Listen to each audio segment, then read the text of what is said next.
नमस्ते India and wonderful welcome to civil aspirant. जैसा कि आपने थंबनेल और टाइटल में देखा है, इस वीडियो के अंदर हम डॉक्टर विकास दिव्यकीर्ति सर के बारे में जानने की कोशिश करेंगे। उनके जीवन से जुड़े कुछ ऐसे पहलू जिनके माध्यम से आम स्टूडेंट बहुत कुछ सीख सकता है, उसको मैं आपको बताऊंगा। उनके जीवन से जुड़े हुए कुछ ऐसे पहलू लाइक उनका एजुकेशनल बैकग्राउंड, उन्होंने दृष्टि की स्थापना कैसे की, उन्होंने यूपीएससी का एग्ज़ाम कब क्वालिफाई किया, उन्होंने एग्ज़ाम क्यों छोड़ दिया, यूपीएससी का उन्होंने जॉब लेने के बाद में छोड़ी क्यों, और उनके जीवन से जुड़े कुछ ऐसे पहलू जो कि आपके लिए जानने बहुत ज़्यादा ज़रूरी हो सकते हैं, उन सबसे मैं आपको बताऊंगा ताकि आपको आपके जीवन में एक मोटिवेशन स्टोरी की तरह सर की जीवनी काम में आएगी। ये वीडियो मैंने पहले भी एक ऐसा किया था जिसके अंदर मैंने आपको सर के बारे में जानकारी दी थी, लेकिन किसी कारण से वो वीडियो इतना अच्छा नहीं बन पाया जितनी मैं उम्मीद कर रहा था। वो वीडियो मैंने आज से 1 साल पहले बनाया था जिस समय हमने यूट्यूब चैनल को शुरू किया था, लेकिन अब मैं वीडियो फिर से बना रहा हूँ। कोशिश करूँगा कि सर से जुड़े हुए सभी पहलू को आपको बताने की। वक्त को ज़्यादा ज़ाया नहीं करेंगे, चलते हैं वीडियो को शुरू करते हैं। सबसे पहली बात कि सर कहाँ से बिलोंग करते हैं। आप में से बहुत से लोग सोचते हैं कि सर दिल्ली से हैं, कुछ लोग सोचते हैं कि सर बिहार से हैं, कुछ लोग यूपी से हैं। क्योंकि सर की जो हिंदी है वो काफ़ी ज़्यादा अच्छी है, तो लोग कन्फ्यूज हो जाते हैं कि सर कहाँ से बिलोंग करते हैं। दोस्तों मैं आपको बता दूँ, सर हरियाणा से बिलोंग करते हैं, सर हरियाणा से रहने वाले हैं। सर की जो बेसिक स्कूलिंग जो हो रखी है वो भी हरियाणा से ही हो रखी है।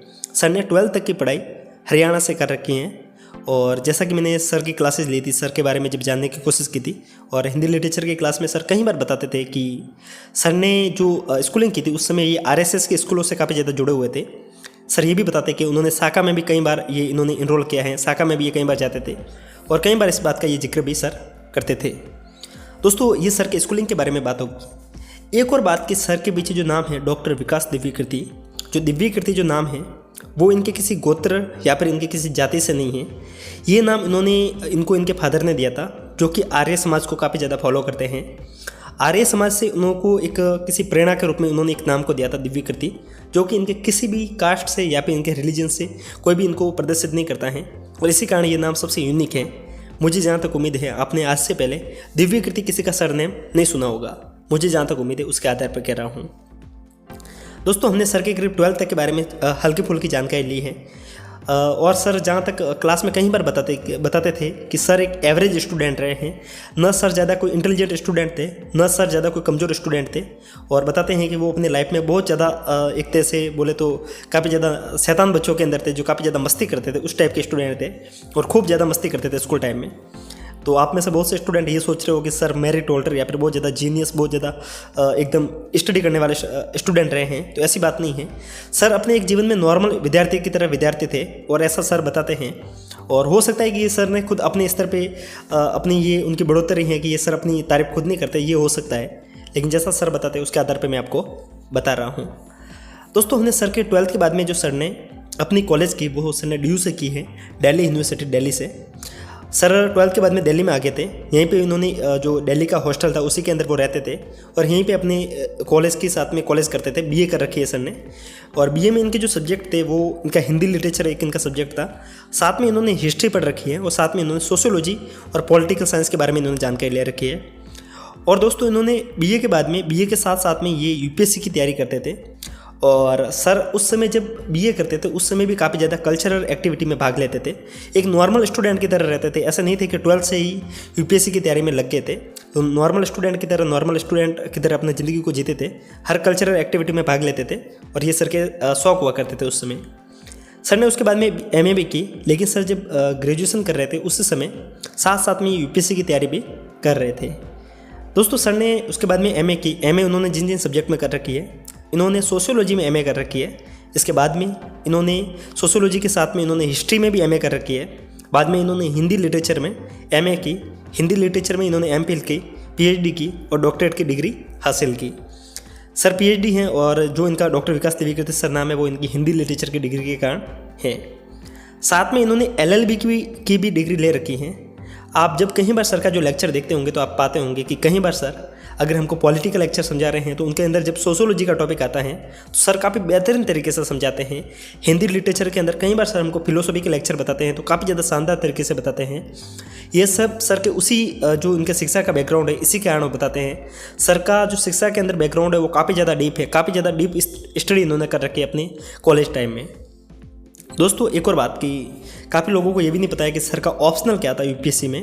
जब ये कॉलेज के साथ में तैयारी कर रहे थे तो मैंने जब इनकी क्लास में इन्होंने एक बार ये जिक्र किया था इस बारे में कि जब ये कॉलेज कर रहे थे उसी समय इन्होंने बहुत से ऑप्शनल पढ़े थे, क्योंकि सर का एक शौक था कि ये कौन सा ऑप्शनल रखेंगे, ये काफ़ी ज़्यादा कंफ्यूज थे। तो उस समय उन्होंने एंथ्रोपोलॉजी को भी पढ़ा था, साथ में उन्होंने हिस्ट्री को भी पढ़ा था, साथ में इन्होंने फिलोसॉफी को भी पढ़ा था, साइकोलॉजी को भी पढ़ रखा है सर ने। और लगभग सर ने काफ़ी ऑप्शनल उस समय पढ़ रखे थे। बाद में इन्होंने जो फर्स्ट अटैम्प्ट दिया था यूपीएससी का वो उन्होंने हिंदी लिटरेचर और साथ में उन्होंने सोशियोलॉजी के साथ में दिया था। उस समय 2 ऑप्शनल हुआ करते थे। 1998 की बात है, आई थिंक 1997 की बात है। 1997 में सर ने एग्जाम दिया था और 1998 में सर का रिजल्ट आया था और सर ने फर्स्ट अटैम्प्ट के अंदर ही यूपीएससी को क्वालिफाई कर दिया था।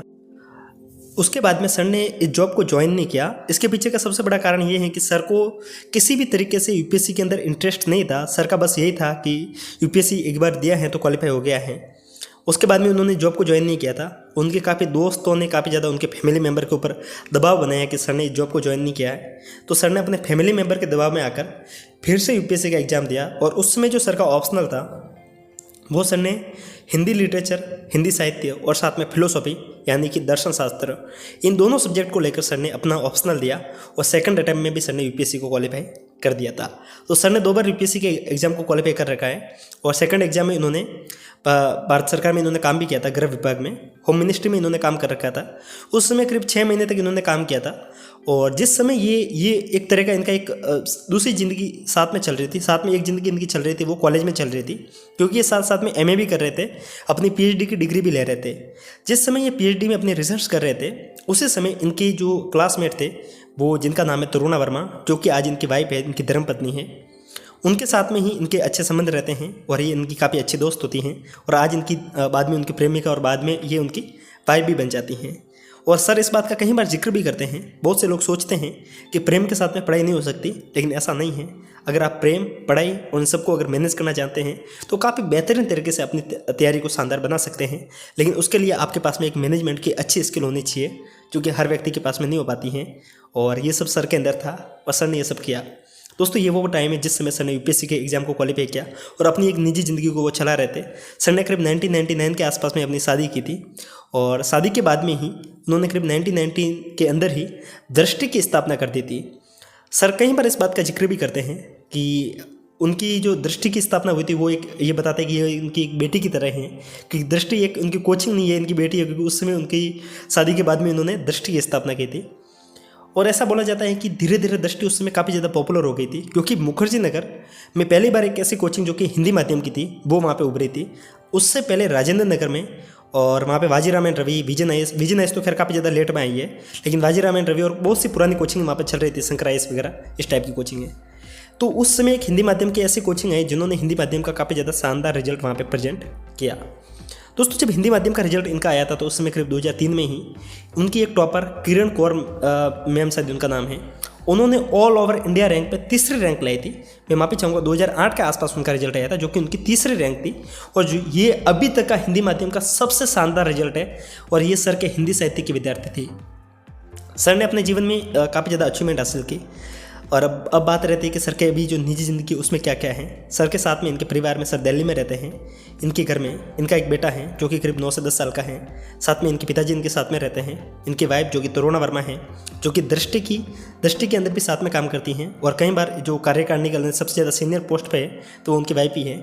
और ये 4 लोग इनके परिवार में रहते हैं। इनकी जो माता जी हैं उनका देहांत करीब 2018 में हुआ था।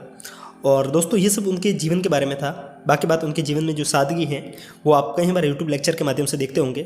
काफ़ी ज़्यादा पैसा होने के बाद में भी सर कभी भी इस बात को दिखावा नहीं करते हैं, सीधी ज़िंदगी को जीते हैं। अपने लाइफ में एक फॉर्च्यूनर उनके पास में गाड़ी है जो कि उनकी फेवरेट गाड़ी है और उसके माध्यम से वो ट्रैवल भी करते हैं। सर को घूमना और इन चीज़ों में काफ़ी ज़्यादा शौक है और सर के शौकों को जानने के लिए आप यूट्यूब पे इनके बहुत से लेक्चर के माध्यम से जान सकते हैं, जहाँ पे अपने बारे में बहुत सी जानकारी प्रेजेंट करते रहते हैं। सर जब पढ़ाते हैं तो कई बार मजाक में बहुत सी बातें बता देते हैं, जिसके माध्यम से हम ये भी जान सकते हैं कि सर अपनी ज़िंदगी में, निजी जीवन में कितनी ज़्यादा एथिक्स, कितने ज़्यादा रूल्स को फॉलो करते हैं। सर एथिक्स के भी काफ़ी ज़्यादा अच्छे टीचर हैं और सर एथिक्स के अंदर भी काफ़ी अच्छा पढ़ाते हैं और अपने जीवन में भी एथिक्स को फॉलो करते हैं। सर जब अभी दृष्टि के अंदर जब पढ़ा रहे हैं तो इनके साथ में करीब 650 से ज़्यादा लोग इनके साथ में जुड़े हुए हैं जो कि दृष्टि की टीम के रूप में काम कर रहे हैं। दृष्टि की स्थापना इन्होंने दिल्ली के मुखर्जी नगर में की थी, लेकिन आज इनकी स्थापना दिल्ली के साथ में बहुत सी जगह पे इन्होंने कर दी है। प्रयागराज में इनका एक सेंटर है, जयपुर में भी इनका एक सेंटर है दृष्टि का, और धीरे धीरे मुझे जहाँ तक उम्मीद है सर ऑनलाइन माध्यम से पूरे इंडिया को पढ़ा रहे हैं और एक टाइम में ये दृष्टि पूरे दिल्ली के अंदर भी, दिल्ली के साथ में पूरे इंडिया के अंदर भी शिफ्ट हो जाएगी। दोस्तों हिंदी माध्यम के लिए एक काफ़ी अच्छे टीचर जो कि यूपीएससी के लिए काफ़ी अच्छा पढ़ाते हैं और उनके बारे में मैंने आपको बताने की कोशिश की है। अगर आपको लगता है कि इस वीडियो के अंदर मैंने आपको जरा सा भी कुछ अच्छा बताने की कोशिश की है तो आप एक बार लाइक और कमेंट जरूर करना। हमारे इस कहानी को बताने का उद्देश्य ये नहीं था कि हम आपको सिर्फ ये बताएं कि विकास द्विवेदी सर क्या है क्या नहीं है। हमारा उद्देश्य ये भी था कि सर से आप कुछ सीखें। सर ने कुछ करने से पहले बहुत कुछ ज्ञान लिया, सर ने पढ़ा, उसके बाद में सर ने सबको ज्ञान दिया और इसी कारण सर के आज इतनी ज़्यादा शिक्षा के अंदर अचीवमेंट है और इसी कारण सर इतना अच्छा पढ़ाते हैं। तो आप सभी मैं उम्मीद करूँगा कि जितना हो सके ज्ञान को अर्जित कीजिए। कई बार हम सर के छोटे से क्लिप देख के सर जिसके अंदर कुछ ऐसे टॉपिक बताते हैं जो कि कई बार कुछ लोगों को लगता है कि सर किसी एक पक्ष की तरफ काफ़ी ज़्यादा झुके हुए, लेकिन ऐसा नहीं है।